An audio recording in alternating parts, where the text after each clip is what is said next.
الصلاۃ والسلام علیک یا رسول اللہ وعلی آلک و اصحابک یا حبیب اللہ۔ مرشد حسین زندہ باد۔ انشاءاللہ العزیز آج میں آپ کے سامنے بیعت کی شرعی حیثیت عرض کروں گا۔ بخاری شریف سے ہم جو کسی مرشد سے کسی اللہ کے پیارے کے ہاتھ میں بیعت کرتے ہیں اس کی دلیل میں بخاری شریف سے عرض کروں گا۔ اللہ رب العالمین سے دعا ہے کہ مجھے حق کہنے کی توفیق عطا فرمائے۔ میرے والد محترم مولوی فضل اللہ جنشائی والے اپنے مرشد کریم سے کہ پردہ فرمانے سے تقریباً 1 سال پہلے مرشد کریم کی زیارت کے لیے تشریف لے گئے تھے۔ تو مرشد کریم نے میرے والد محترم سے فرمایا کہ مولوی صاحب میں نے پورا پنجاب تلاش کیا کہ مجھے مرشد کامل مل جائے، لیکن مجھے مرشد کامل نہیں ملا۔ مرشد کریم سائیں کمر والے فرماتے ہیں کہ ایک دفعہ میں عشاء کی نماز پڑھنے کے لیے مسجد میں گیا تو وہاں پہ میں نے نمازیوں میں اکثریت نوجوانوں کو دیکھا، اور وہاں پہ مسجد میں کتابیں بھی رکھی ہوئی ہیں، سامان بھی رکھا ہوا ہے۔ تو میں نے پوچھا کہ یہاں پر سامان بھی رکھا ہوا ہے، کیا معاملہ ہے؟ تو مرشد کریم کو کسی نے بتایا کہ ایک اللہ کے پیارے ہیں، ان کا نام ہے عبد الغفار، ان کو عرف ہے سائیں میٹھا سائیں رحمۃ اللہ علیہ۔ آج کے جو نوجوان ہیں جو کالج اور یونیورسٹی میں پڑھتے ہیں اور وہ سائیں میٹھا سائیں رحمۃ اللہ علیہ کے صحبت میں آئے، ان کے مرید ہوئے، تو اللہ رب العالمین نے ان کے اندر وہ تبدیلی پیدا کر دی کہ وہ تہجد گزار ہو گئے۔ مرشد کریم نے جب یہ سنا کہ نوجوانوں میں تبدیلی آئی ہے، اور وہ نوجوان وہ جو بتانے والا تھا، انہوں نے کہا کہ نوجوان یہاں پہ رات بھر عبادت کرتے ہیں، ان کا یہ سامان رکھا ہوا ہے۔ تو مرشد کریم کو دل میں یہ امنگ پیدا ہوئی، یہ خیال پیدا ہوا کہ بوڑھے لوگ تو ظاہر ہے عموماً بڑھاپے میں مصلی پہ ہوتے ہیں، نمازیں پڑھتے ہیں، لیکن نوجوانوں میں تبدیلی یہ کوئی عام ہستی نہیں ہے۔ مرشد کریم نے اس بتانے والے سے کہا کہ چلیں ہم زیارت پہ چلتے ہیں۔ تو انہوں نے کہا کہ ابھی تھوڑی وہ ملیں گے، اور وہ ہستی جو ہیں، وہ بزرگ جو ہیں، وہ فجر نماز میں ملیں گے۔ تو مرشد کریم نے فرمایا کہ ابھی ہم چلیں گے تو ہم فجر میں پہنچیں گے۔ مرشد سائیں فرماتے ہیں کہ ہم پیدل نکلے سائیں عبد الغفار سائیں میٹھا سائیں رحمۃ اللہ علیہ کے دربار میں جانے کے لیے۔ اب وہاں جب نکلے، مرشد کریم فرماتے ہیں کہ مجھے پیدل چلنے کی عادت نہیں تھی، ساری رات پیدل چلتے رہے، صبح فجر میں جا کر حضرت سائیں عبد الغفار سائیں رحمۃ اللہ علیہ کی جہاں پر آستانہ تھا، جہاں پہ وہ ان کا مسجد، وہاں پہنچے۔ فجر کی نماز کا ٹائم ہونے والا تھا، سائیں مرشد کریم کے پاؤں مبارک سوج گئے تھے، پوری رات جو چلے تھے۔ اب فجر کی جماعت جیسی ہوئی تو سائیں میٹھا سائیں رحمۃ اللہ علیہ نے اپنے خلفاء سے کہا کہ سید آئیں، سید ان کو بلاؤ۔ تو ان کے خلفاء نے کہا کہ سائیں پوری مسجد بھری ہوئی ہے، اب سید بھی بہت ہوں گے، کس کو بلائے؟ آج ہمارے یہاں فجر کی نماز میں گنتی کے لوگ ہوتے ہیں، کیونکہ فجر کی نماز اتنے سویرے اور وہ بھی سردی میں اٹھنا تو بہت مشکل ہے، لیکن جو اللہ کے پیاروں کی صحبت میں رہتے ہیں ان کے لیے فجر کی نماز تو یہ بہت بڑی بات ہے، بلکہ ان کے لیے وہ تو تہجد گزار ہو جاتے ہیں۔ تو خلفاء نے کہا کہ سائیں مسجد بھری ہوئی ہے، کس کو بلائیں، کون سے سید کو بلائیں؟ تو سائیں غفار سائیں رحمۃ اللہ علیہ نے فرمایا نیڑے ہیں، نیڑے، وہ سرائکی فرماتے تھے، سرائکی زبان تھی، سرائکی میں نیڑے کہتے ہیں قریب ہے، غلام حسین شاہ نام ہے۔ تو وہ تیسری صف میں سائیں غفار سائیں میٹھا سائیں کے خلیفہ گئے اور سید سائیں غلام حسین شاہ بخاری سے فرمایا کہ غلام حسین شاہ آپ ہیں؟ جی جی میں غلام حسین شاہ کا، آپ کو سائیں بلا رہے ہیں۔ تو ابھی یہاں پر سائیں کے ہاتھ میں بیعت نہیں کی ہے، سائیں میٹھا سائیں رحمۃ اللہ علیہ کے ہاتھ میں بیعت نہیں کی ہے، اور سائیں کے پاس ابھی ملاقات کے لیے پہلی دفعہ آئے ہیں، لیکن مرشد کریم اللہ رب العالمین نے انہیں وہ حسن و جمال عطا فرمایا تھا، وہ کامل تھے کہ مرید بننے سے پہلے مرشد کو پتا تھا کہ یہ مراد بن جائیں گے۔ اور سائیں غفار سے رحمۃ اللہ علیہ وہ عظیم ہستی ہیں، میرے دادا حضور مولوی محمد عبداللہ رحمۃ اللہ علیہ جنشائی میں ان کا مزار مبارک ہے۔ میرے دادا حضور رحمۃ اللہ علیہ وہ پہلے ہندوستان میں ایک بزرگ تھے، سائیں محمد حسب اللہ رحمۃ اللہ علیہ، ان سے انہوں نے مرید ہوئے تھے، اور جب وہ پردہ فرما گئے تو میرے دادا حضور جب پاکستان تشریف لائے تو وہ پاکستان میں دوڑ میں ایک بزرگ ہیں سید زین الدین الگیلانی، حضور غوث پاک رضی اللہ تعالیٰ عنہ کے اولاد میں سے ہیں۔ ان سے جو ہے قادری سلسلے سے میرے دادا حضور ان سے مرید ہوئے۔ ان کے پردہ فرمانے کے بعد سائیں غفار سائیں میٹھا سائیں رحمۃ اللہ علیہ، جو میرے پیر و مرشد سائیں حسین شاہ بادشاہ کے مرشد ہیں، ان سے خلافت لی، ان سے مرید ہوئے، ان کے طالب ہوئے، اور نقشبندی سلسلے سے سائیں غفار سائیں رحمۃ اللہ علیہ، سائیں میٹھا سائیں سے میرے دادا حضور بھی جو ہے مرید ہوئے۔ تو اب مقصد یہ ہے کہ مرشد کو تلاش کرنا پڑتا ہے۔ مرشد کامل مل جائے تو بیڑا پار ہو جاتا ہے، اور اگر مرشد جو ہے وہ اگر صحیح نہ ملے تو بیڑا غرق ہو جاتا ہے۔ اس کو اگر میں اس لفظوں میں کہوں نا کہ اگر ڈاکٹر کامل مل جاتا ہے تو جان بچ جاتی ہے، اور اگر مرشد کامل مل جاتا ہے تو ایمان بچ جاتا ہے۔ مرشد کامل ہونا ضروری ہے۔ اب آئیے میں آپ کو بیعت کے حوالے سے، بیعت کے لغوی معنی ہیں، بیعت کے لغوی معنی ہیں بیچنا، عہد و پیمان کرنا، معاہدہ کرنا۔ یہ باع یبیع سے ہے۔ اچھا، کچھ لوگ یہ کہتے ہیں کہ بیعت جو ہے وہ 3 قسم کی ہوتی ہے۔ ایک وہ ہوتی ہے جو بیعت ایمان ہوتا ہے، اس کا ہم انکار نہیں کرتے۔ جب آقا علیہ الصلوۃ والسلام کے دربار میں آ کر لوگ ایمان لاتے تھے تو آقا علیہ الصلوۃ والسلام کے ہاتھ مبارک پہ بیعت کرتے تھے، اس کو بیعت ایمان کہا جاتا ہے۔ دوسرے بیعت جہاد ہوتا تھا، جب جہاد کے لیے صحابہ کرام کو جمع کیا جاتا تھا تو آقا علیہ الصلوۃ والسلام جو ہے اس وقت بھی بیعت لیتے تھے، بیعت جہاد ہے۔ اور تیسری بیعت ہوتی ہے بیعت الخلافت، جب کوئی خلیفہ بنتا تھا تو وہ بیعت لیتا تھا۔ تو جو غیر مقلد ہیں، جو تصوف کے منکر ہیں، وہ کہتے ہیں بس یہ 3 قسم کی بیعت ہے۔ جو تم پیر و مرید بنتے ہو، جو مرشد اور مرید بنتے ہو، تو ایسی کوئی بیعت کی حقیقت نہیں ہے۔ دیکھیں، پہلی بات تو یہ ہے مرشد کے معنی کیا ہے۔ مرشد وہ ہوتا ہے جو اللہ کی طرف لے جاتا ہے۔ جو اپنی طرف لے جائے نا وہ مرشد نہیں ہوتا۔ مرشد کے معنی ہے رہنمائی کرنے والا، اور مرید کے معنی کیا ہے؟ مرید کے معنی ہے کہ اللہ کا ارادہ کرنا۔ اور یہ جو میں ترجمہ کر رہا ہوں نا، مرید کے معنی اللہ کا ارادہ کرنا، یہ میں اپنی طرف سے نہیں کر رہا۔ حضور غوث پاک رضی اللہ تعالیٰ عنہ نے غنیۃ الطالبین میں لکھا ہے کہ مرید کے معنی ہوتے ہیں اللہ کا ارادہ کرنا۔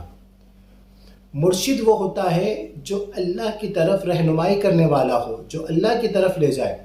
اب آئیے، جو ہم کسی پیر سے، کسی اللہ کے پیارے سے جو بیعت کرتے ہیں، یہ بخاری شریف ہے، حدیث نمبر 18، حضرت عبادہ ابن صامت رضی اللہ تعالیٰ عنہ سے روایت ہے کہ عن عبادہ بن صامت قال، حضرت عبادہ بن صامت رضی اللہ تعالیٰ عنہ کہتے ہیں کہ بایعنا رسول اللہ صلی اللہ علیہ وسلم، ہم نے رسول اللہ صلی اللہ علیہ وسلم کے ہاتھ پہ بیعت کی، علی ان لا نشرک باللہ شیئا، ہم نے اس بات پہ بیعت کی کہ اللہ کے ذات کے حوالے سے ہم کسی کو شریک نہیں کریں گے، ولا نسرق، اور ہم چوری نہیں کریں گے، ولا نزنی، اور ہم زنا نہیں کریں گے، ولا نقتل اولادنا، ہم اپنی اولاد کو قتل نہیں کریں گے، ولا نأتی ببہتان، ہم کسی پر بہتان نہیں لگائیں گے، نفتریہ بین ایدینا و ارجلنا، ہم جان بوجھ کر کسی پر جھوٹا بہتان نہیں لگائیں گے، ولا نغصیہ فی معروف، آقا علیہ الصلوۃ والسلام کی نیکی کے کاموں میں کسی ہم نافرمانی نہیں کریں گے۔ فمن وفی منکم، اور بس جو اس بات میں پورا اترے گا، جو اس تمام معاملات کو پورا کرے گا، فاجرہ علی اللہ، تو اللہ کی طرف سے اس کو اجر ملے گا۔ ومن اصاب من ذلک شیئا، اور اگر کوئی شخص ان میں سے کوئی بھی گناہ کرے گا، فعوقب بہ، اس کے لیے دنیا میں ہی سزا ہے، فہو کفارۃ لہ، وہی اس کا کفارہ ہے۔ ومن اصاب من ذلک شیئا، اور اگر کوئی گناہ کرتا ہے ان میں سے، فسترہ اللہ، اللہ اس کو چھپا لے، فہو الی اللہ، تو بس وہ اللہ کی طرف ہے، ان شاء عفا عنہ، اگر چاہے تو اس کو معاف کر دے، وان شاء عاقبہ، اور اگر چاہے اللہ رب العالمین تو اس کو سزا عطا فرمائے۔ تو پتہ یہ چلا کہ صحابہ کرام یہ جو بایعنا، حضرت عبادہ بن صامت رضی اللہ تعالیٰ عنہ کہتے ہیں کہ ہم رسول اللہ صلی اللہ علیہ وسلم کے ہاتھ پہ بیعت کر رہے ہیں، تو یہاں پر کتاب الایمان نہیں ہے، کیونکہ صحابہ کرام تو ویسے ہی پہلے ایمان لے کر آئے ہوئے، اور یہاں پہ کتاب الجہاد بھی نہیں، یعنی بیعت جہاد بھی نہیں ہے، بیعت الخلافت بھی نہیں ہے. تو یہاں پر کیا ہے، گناہوں سے بچنے، معصیت سے بچنے کی بیعت ہو رہی ہے. اور یہی بیعت ہم اللہ کے پیاروں کے ہاتھ میں بیعت کرتے ہیں کہ ہماری رہنمائی کریں اور ہمیں گناہوں سے بچنے کی ترکیب بنائیں اور اللہ تک پہنچائیں. یاد رکھیے، ہم معمولی سی چیز بھی اگر ہمیں لینی ہوتی ہے نا، تو ہم اس کے لیے پوری حد تک کوشش کر دیتے ہیں. اگر ہمیں کپڑا لینا ہوتا ہے تو ہم اپنے علاقے کی 4 6 8 دکانیں علاقے میں ہوتی ہیں نا، وہاں سے کپڑا نہیں لیتے. ہم لکی ون مال جاتے ہیں جو ہمارے گھر سے بہت دور ہوتا ہے. ہم طارق روڈ جاتے ہیں، بادر آباد جاتے ہیں، تاکہ وہاں بہت ساری دکانیں ہیں اور وہاں پر بھی ایسا نہیں کہ کسی بھی دکان میں آئے اور وہیں سے ہم نے کپڑا خرید لیا. خاص کر خواتین کی بات کر رہا ہوں. پوری مارکیٹ کو اچھی طریقے سے چھان بین کریں گے. ماریا بی بھی جائیں گے، آغا نور بھی جائیں گے، ثنا صفیناز بھی جائیں گے، گل احمد بھی جائیں گے، الکرم بھی جائیں گے. وہاں پر سایہ ہے، بہت مختلف قسم کی دکانیں، ساری چھان بین کر کے ایک سوٹ لے کر آئیں گے. چپل لینی ہے، اپنے علاقے کی دکان سے چپل نہیں لیں گے.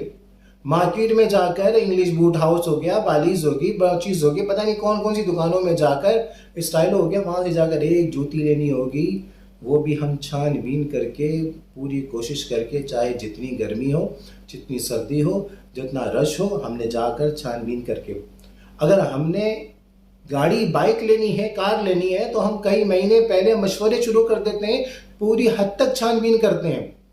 اپنے بچوں کو اسکول میں داخل کرنا ہوتا ہے تو ہم مختلف طریقے سے، مختلف ذرائع سے پوری کوشش یہ کر رہے ہوتے ہیں، پوری معلومات لے رہے ہوتے ہیں کہ اچھے سے اچھا اسکول کون سا ہے. یعنی اگر ہمیں دنیا کی کوئی چیز لینی ہو تو ہم نے اپنے طریقے سے پوری حد تک امکان کوشش کرتے ہیں. اور جب ہم کسی کی دربار میں، کسی اللہ کے پیارے کے ہاتھ میں بیعت کرنی ہوتی ہے تو ایسے ہی کر لیتے ہیں. یاد رکھیے، اللہ نے ہمیں بے شمار نعمتوں سے نوازا ہے. اللہ کی بے شمار نعمتیں ہیں. سورج اللہ کی ہمارے لیے نعمت ہے، چاند اللہ کی نعمت ہے، ہوا نعمت ہے، سانس نعمت ہے، صحت نعمت ہے، اولاد نعمت ہے، ماں باپ نعمت ہے، استاد نعمت ہیں، ڈاکٹر نعمت ہیں، مرشد نعمت ہیں. یعنی تمام نعمتیں ہیں. کھانا پینا نعمت ہے، پینا نعمت ہے، گھر نعمت ہے، گاڑی نعمت ہے. ان تمام نعمتوں میں سب سے عظیم نعمت ایمان ہے.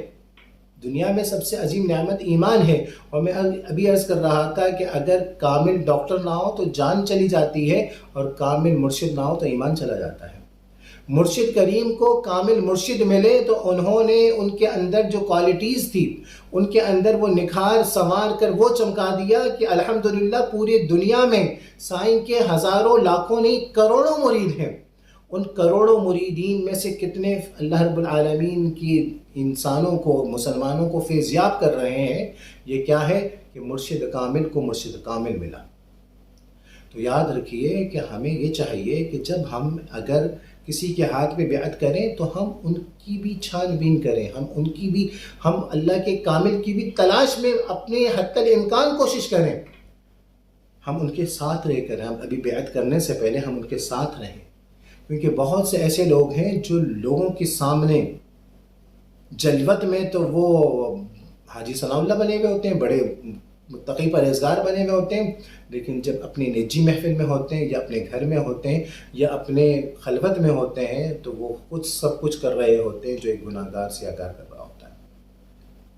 یاد رکھیے، ایمان مکمل ہونے کے لیے ہمیں ان کے ساتھ رہنا پڑے گا. اور جب ہم یہ دیکھیں گے، اس کے لیے سب سے پہلی چیز یہ ہونا چاہیے کہ صحیح العقیدہ ہونا چاہیے. صحیح العقیدہ ہونے کے ساتھ ساتھ عالم ہونا چاہیے. عالم ہونے کے ساتھ ساتھ ضروری ہے، اگر ان کی کوئی کرامت اگر نہ بھی ہو، لیکن سب سے اہم بات یہ ہے کہ وہ شریعت کا پابند ہو، شریعت کے خلاف کوئی عمل نہ کرتا ہو. شریعت کا پابند ہوگا تو یہ کوئی کم کرامت ہے. تو یاد رکھیے کہ ہمیں یہ کوشش یہ کرنی چاہیے کہ ہم دنیاوی معاملات کے لیے جس طریقے سے کوشش کرتے ہیں، اسی طریقے سے مرشد کامل کی بھی ہم تلاش کریں.